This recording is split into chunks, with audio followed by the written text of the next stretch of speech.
Señor es bueno, ¿verdad? Ya me ha hecho muchos regalos, solo venir aquí y ver a algunos hermanos muy queridos. Saludos de vuestra familia en Calle Verdi, especialmente de Francisco, pastor Francisco Mira, pero de todos los hermanos. Yo he venido a hablar de algo muy superficial, del perfume, esta mañana, del perfume, de la fragancia. Algo hemos leído. Quisiera añadir un pequeño texto en Proverbios 27:9. Yo soy muy olfativo, ¿eh? Mi esposa siempre me dice, lo que no ves con los ojos lo hueles con la nariz. Digo, sí, es cierto. Pero la palabra de Dios dice, Proverbios 27:9, que el ungüento y el perfume alegran el corazón. El ungüento y el perfume. También dice, que el cordial consejo del amigo alegra al hombre. Hay una experiencia, ya me conocéis, los que me conocéis soy un poco vital, hay una experiencia que me encanta el mes de febrero, y es ir a correr, y allí donde vivimos, en el Maresme, empiezan a florecer los almendros. Y entonces tú corres, caminas, pero si corres todavía más, se abren los poros y el aroma de la flor al almendro impregna tu piel. Pruébalo, si quieres alguna vez. Y cuando te duchas, haces olor a almendro. Olor a almendro. ¿De qué hacemos olor esta mañana, hermanos y hermanas? Bueno, espero que nadie haga mal olor. ¿Cuál es la diferencia entre el desodorante y el perfume? Qué superficial esta mañana. El desodorante evita el mal olor, lo bloquea. Y el perfume proyecta nuestro olor. ¿Hacemos olor a Cristo? Esta es la gran pregunta del texto que habéis leído en 2 Corintios, que si queréis lo podéis tener delante esta mañana. ¿Hacemos olor a Cristo? Porque este es el propósito de Dios. Permanecemos junto a Cristo,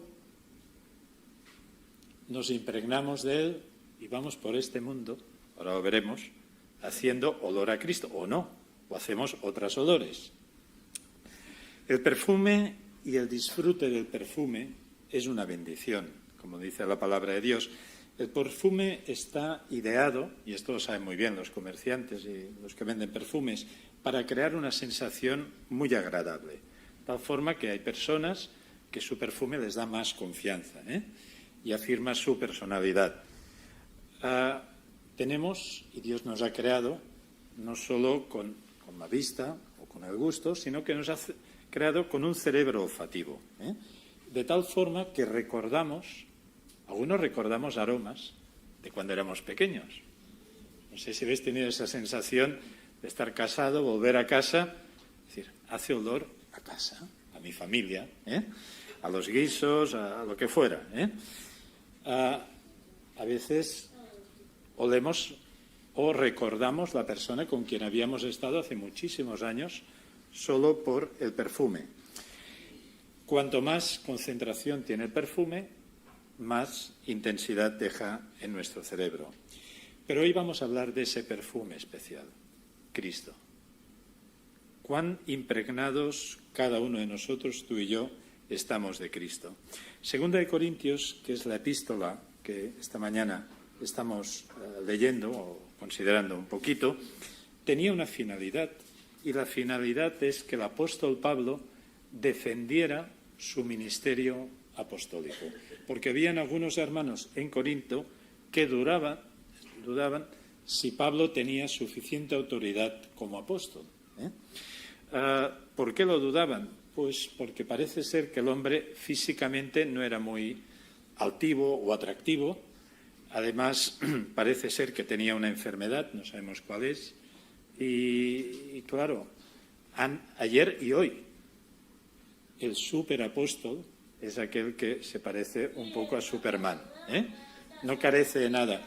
Pero Pablo era un hombre frágil, era un hombre humilde, era un hombre que además había pasado diferentes momentos de prueba y pruebas muy duras. Y algunos pensaban pues que un cristiano así no debe ser muy espiritual, porque parece que los cristianos solo tienen que pasar buenas cosas, ¿no?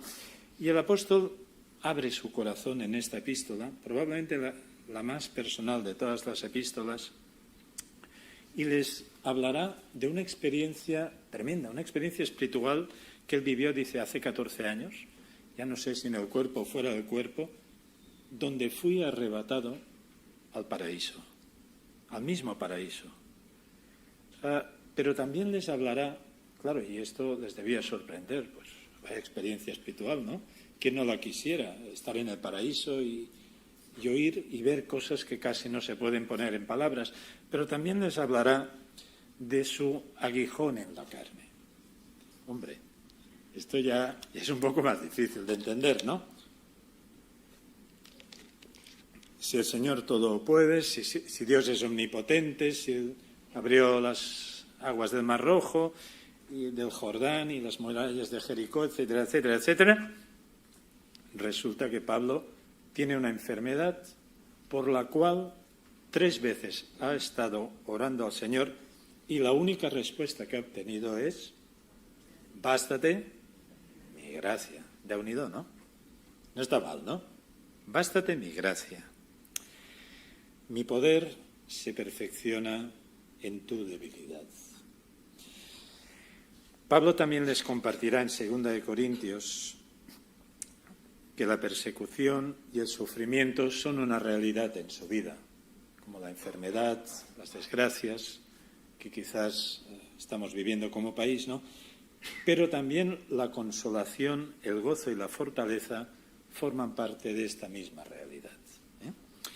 3 puntos esta mañana quisiera considerar con vosotros, haciendo un poco la relectura del texto que habéis leído.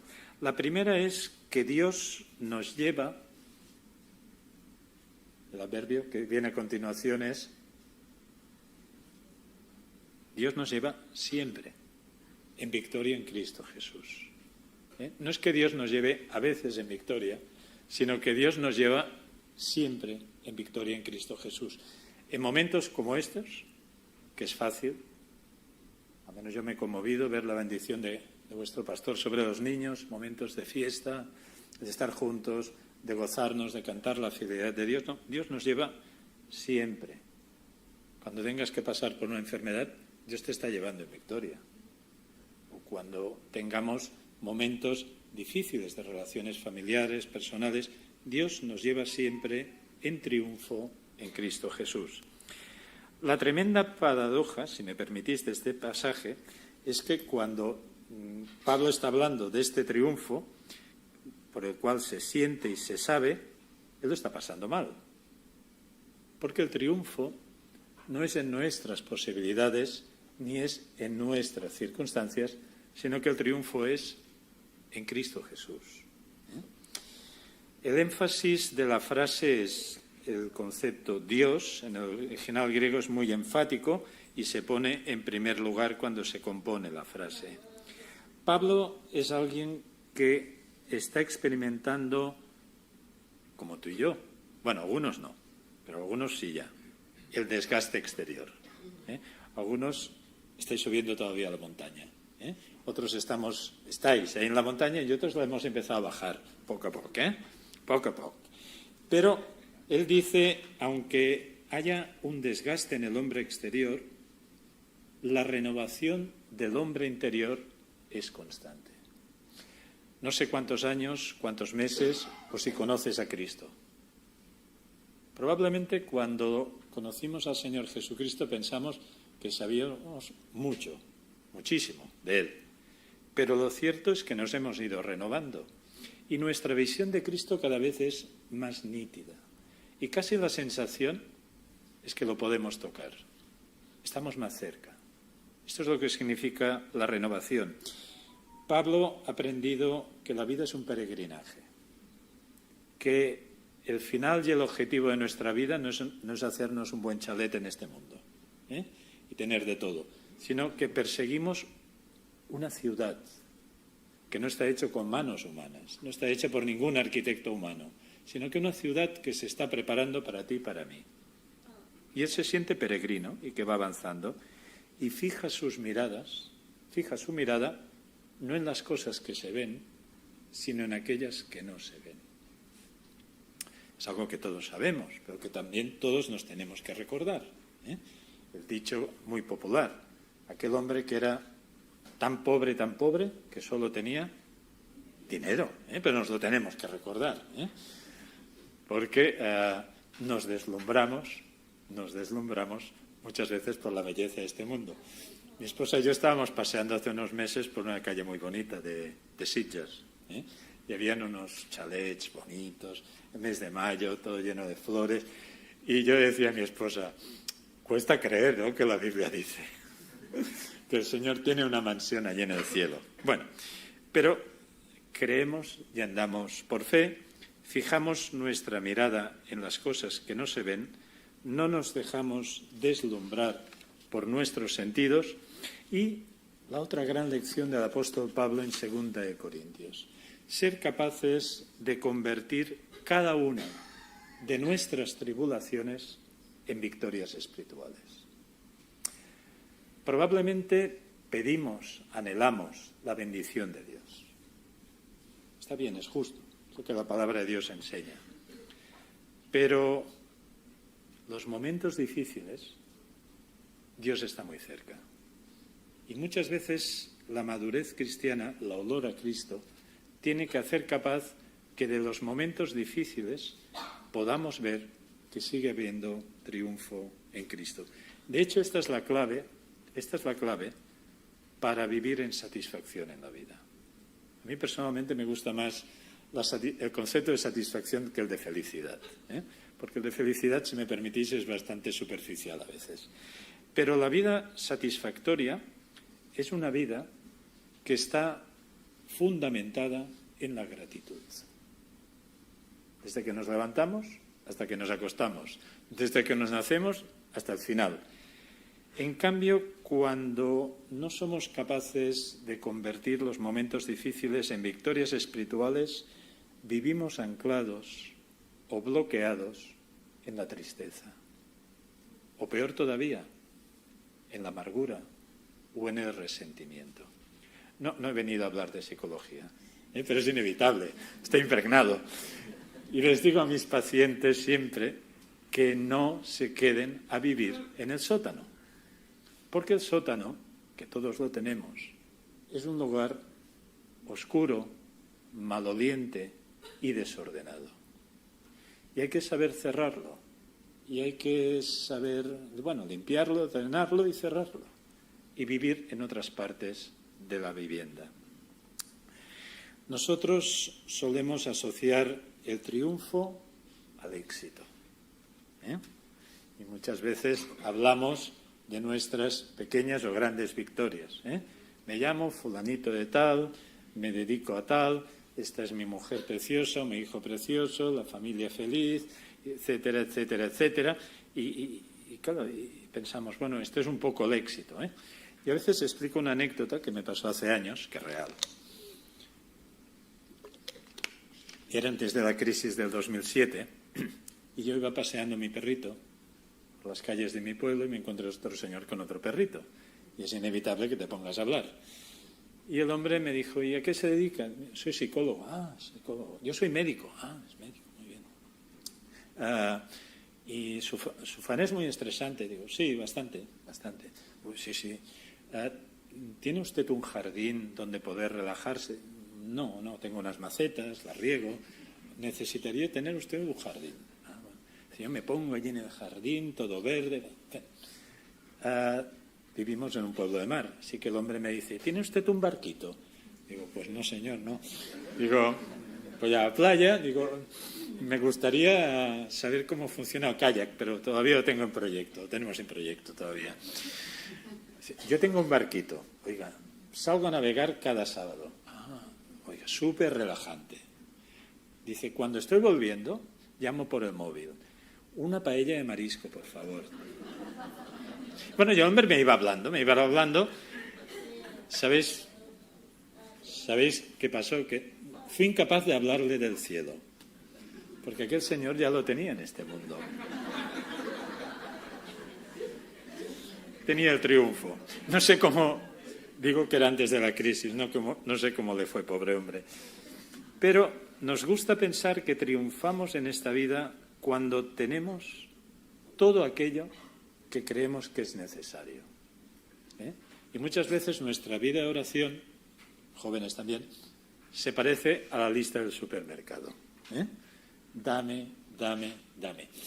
Y si no me das la persona que yo quiero, el trabajo que yo quiero, la vivienda, la iglesia, lo que sea, somos muy infelices, muy tristes y pensamos que Dios ya no nos ha bendecido. Si somos creyentes, luchamos para tener lo mejor, espero que sea espiritual, y si no somos creyentes, vamos detrás de lo más bonito, lo más caro, lo más codiciable, solo para darnos cuenta que nunca es suficiente. Esta es la gran tragedia humana. El rico quiere ser siempre más rico. Y cuando es tan rico, no descansa pensando cómo puede invertir más y más. Libro de Eclesiastés. Y aun cuando somos creyentes, a veces asociamos el triunfo a que Dios conteste nuestras peticiones. Hay una canción muy bonita del folk americano que dice: gracias, Señor, por las oraciones que nunca me has contestado. Pero nos cuesta. Dios nos oye siempre. Dios no tiene problemas de oído como a veces tenemos nosotros, ni está tan ocupado que no pueda atender nuestra oración humilde. Pero no siempre contesta aquello que nos gustaría que nos contestara. El triunfo del cual Pablo está hablando aquí, fijaos, es en Cristo. La preposición en señala intimidad. Asidos a Cristo. O vamos a ser más bíblicos, asidos por Cristo. La gran enseñanza de la Biblia no es que tú y yo nos agarremos a Cristo, es que Cristo se agarra a nosotros, nos da la mano. Y es lo que el apóstol Pablo está sugiriendo aquí. En Cristo, cuyo poder y cuya gloria todavía no se ha manifestado en plenitud, en este Cristo es donde tenemos triunfo. En Cristo, cuyo triunfo humano estuvo muy lejos de lo que nosotros consideramos el triunfo. Jesús murió en la pobreza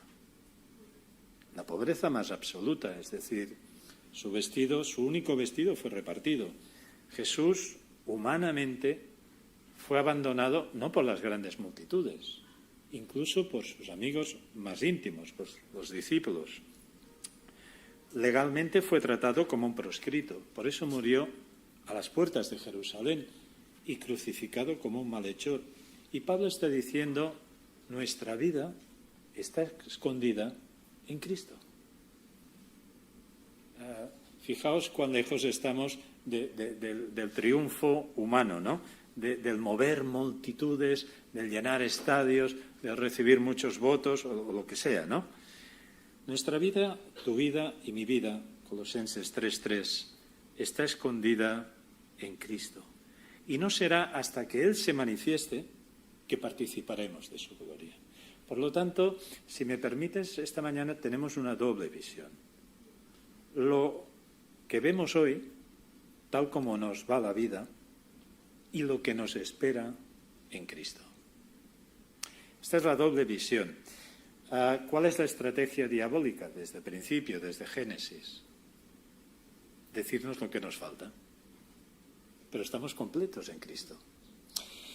La mayoría de comentaristas piensan que el apóstol Pablo en este pasaje está hablando de un gran desfile militar.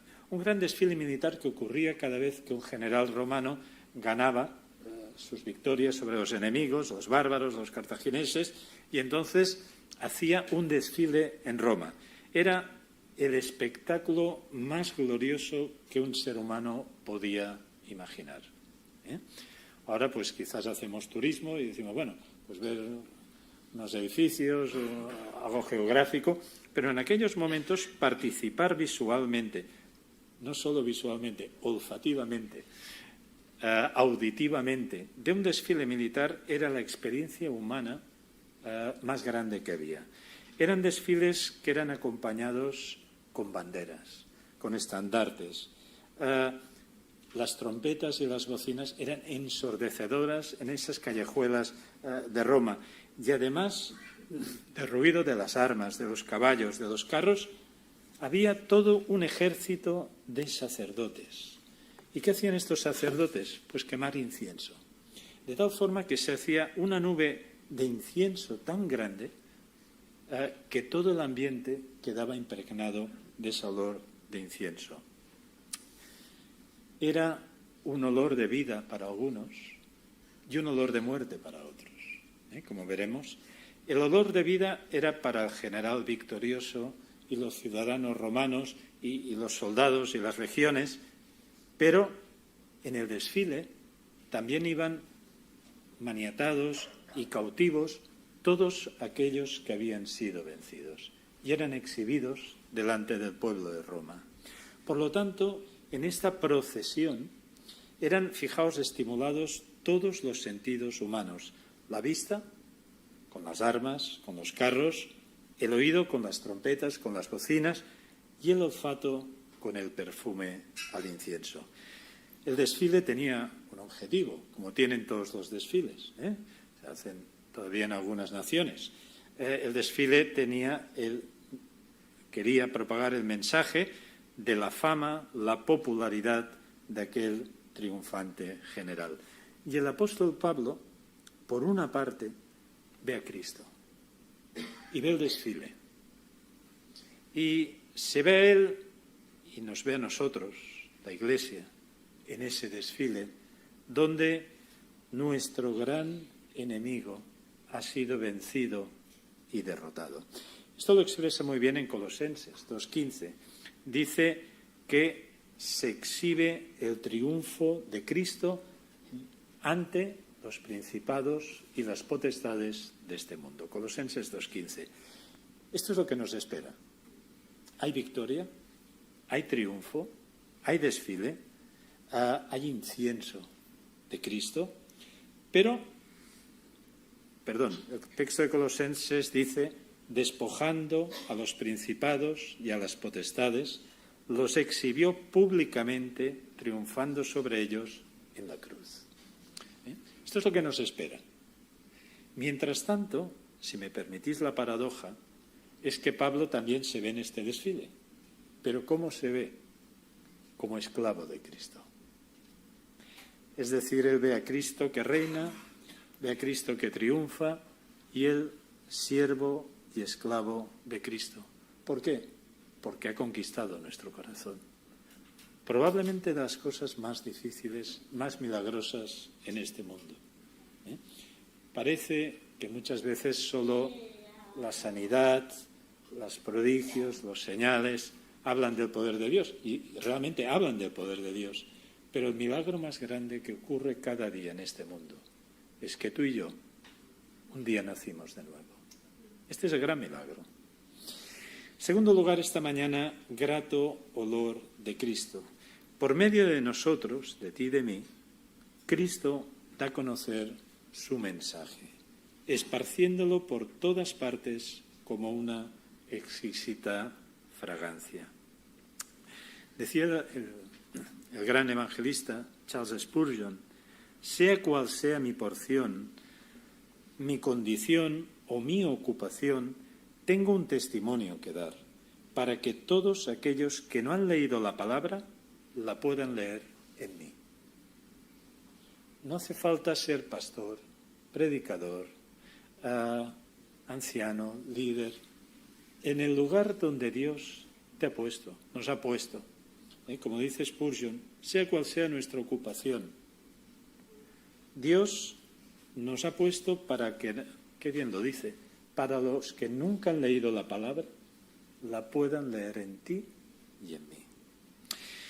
Apurando la metáfora del desfile triunfal, el apóstol enfatiza el papel del incienso que queman los sacerdotes y llena la atmósfera, arrastrando y penetrando en el olfato de todas las personas que están allí en el desfile. Hermano y hermana, esta pregunta te la hago y me la hago con mucha humildad esta mañana. ¿Qué clase de fragancia desprenden nuestras vidas? ¿Qué clase de perfume proyectamos a nuestro alrededor? Cuando las personas contactan con nosotros, y a veces no hay mucho tiempo, un saludo, una pequeña conversación, un compartir tiempo en la escuela, en la universidad, en el trabajo. Cuando contactan con nosotros, o trabajan con nosotros, o trabajan para nosotros, ¿qué percepción les llega de nuestra vida? Debe ser la edad. Yo eso digo a mi esposa que debe ser la edad. Pero cada vez me gusta más la amabilidad. Y cada vez detesto más la grosería. No sé por qué. Una sonrisa. Una mirada dulce. Una palabra amable. Un gracias. Lo siento. Una palabra de esperanza. Hay a veces tan pocas ocasiones de proyectar la fragancia de Cristo. Pero intentémoslo hacer para llenar la atmósfera. ¿Verdad? Y me lo habéis dicho muchas veces algunas personas. Mi trabajo es excelente, lástima de que haya una persona que es tóxica. Y una persona tóxica intoxica el ambiente. Pero es que una persona en Cristo también cambia el ambiente. Queda claro que esa fragancia no es tuya ni mía, sino es de Cristo. Y se hace manifiesta a través del testimonio que damos los creyentes. Ahora, fijaos bien que no siempre va a ser una fragancia de bendición.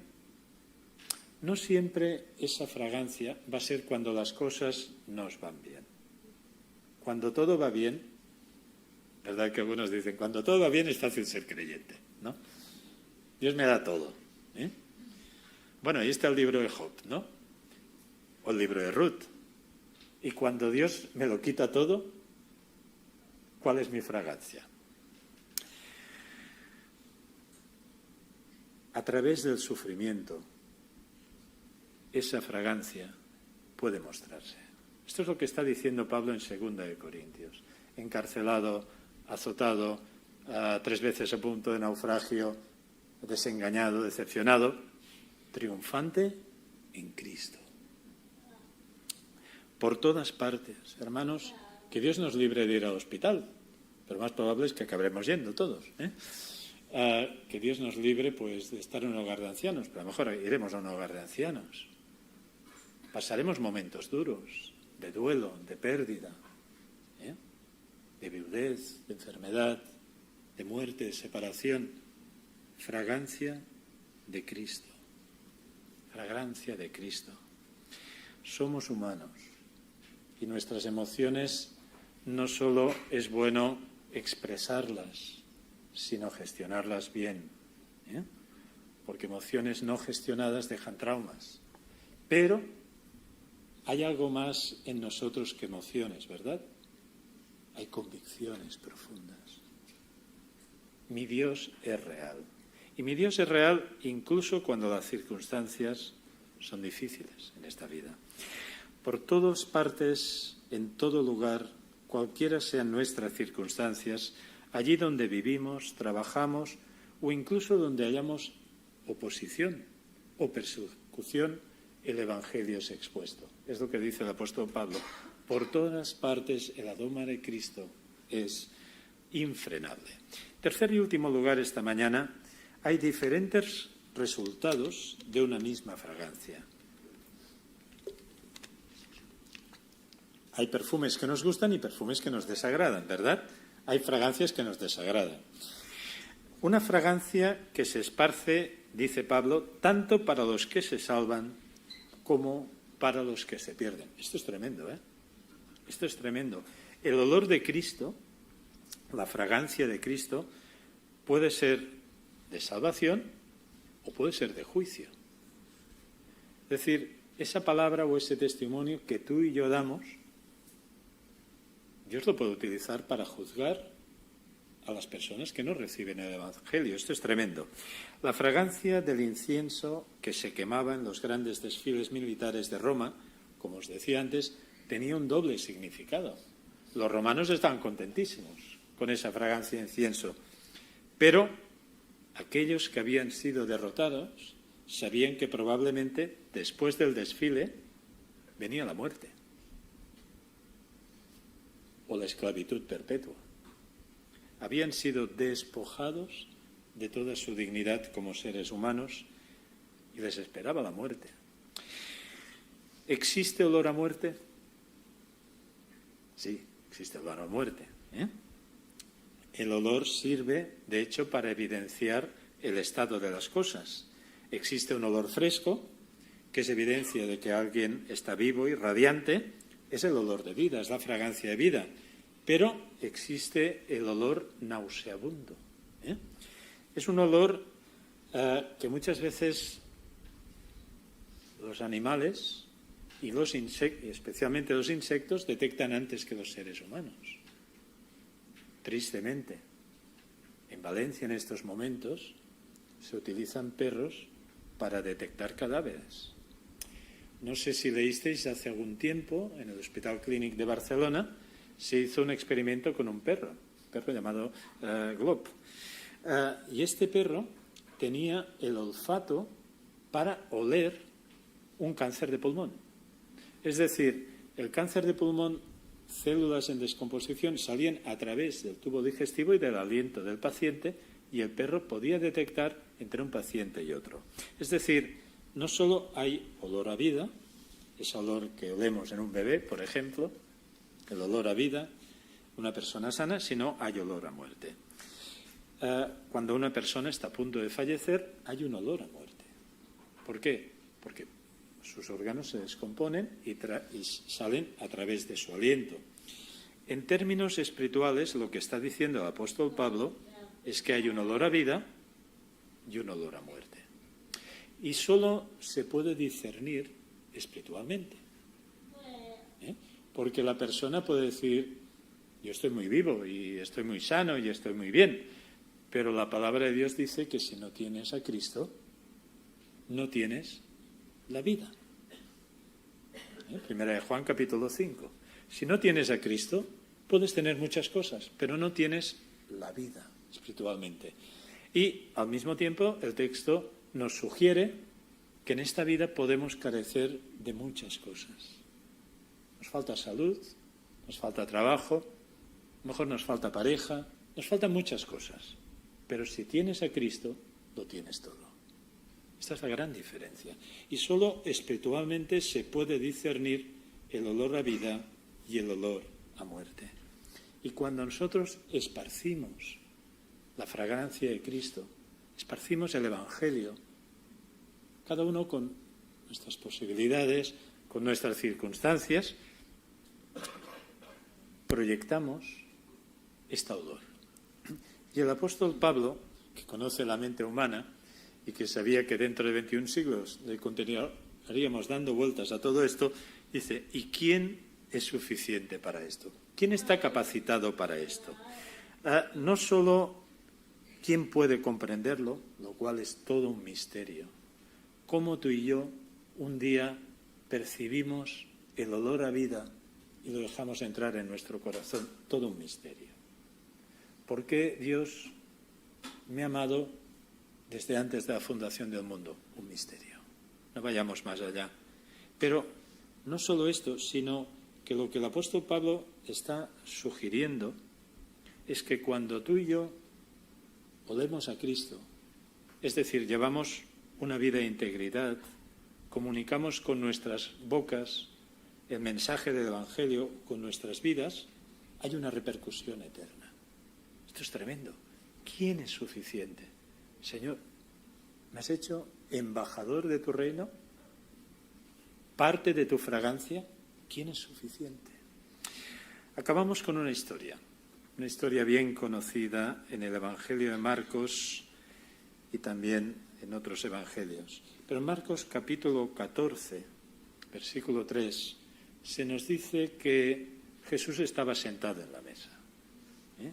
Estaba Jesús sentado en la mesa porque se estaba celebrando que un amigo suyo había sido sanado y resucitado. Y llegó una mujer con un frasco de alabastro. Y esta mujer, con este frasco de alabastro lleno de rico perfume, de nardo puro, dirá el Evangelio de Marcos, de mucho valor, rompió el frasco.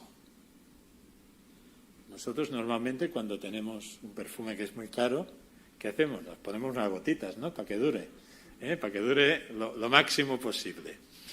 Pero esta mujer que tenía este frasco, que probablemente era el sueldo de todo un trabajador durante un año, si hacéis la traducción en dinero, pues resulta que lo rompe y el perfume lo pone sobre Jesús. El evangelista Juan añade que toda la casa se llenó del aroma de ese perfume. Y ese texto es muy profundo, pero quería dejaros la idea de que quizás la única forma de que el perfume llene toda la casa sea en quebrar nuestra vida ante Dios, en romperla. Quizás estamos guardando las gotitas y ha llegado el momento de quebrarlo. Ha llegado el momento de entregar nuestra vida a Cristo. Ha llegado el momento de obedecerle en eso que tanto nos cuesta, o de servirle allí donde creemos que Él nos llama. Fragancia de muerte para Cristo, porque la mujer estaba anunciando su muerte, pero fragancia de vida para nosotros esta mañana. Gloria a Dios.